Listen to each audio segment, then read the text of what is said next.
ओडिया पारला साहिरे महिलांक मृत्युर कारण अस्पष्ट।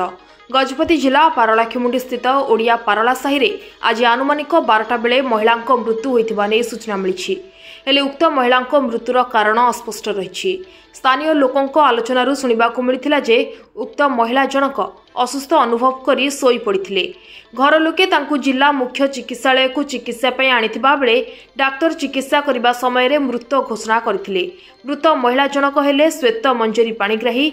से बालुगां निकट बाणपुर ग्रामर बोली सूचना थिबा बेले से पारलाखेमुंडी निवासी सुभाषिष पाणिग्राही को दीर्घ वर्ष तले बाहा होइथिले। तांकर दुईटी छुआ रहिचंती। घटनास्थल में पारलाखेमुंडी आदर्श थाना पुलिस पहुंची शव को जबत करबा परे शव व्यवच्छेद गृह में संरक्षित रखि दैछंती। मृतकों परिवार लोके आसिला परे घटनार सठिक तदंत एवं व्यवच्छेद हेबो बोली पारला पुलिस पक्षरु कहा जायछि।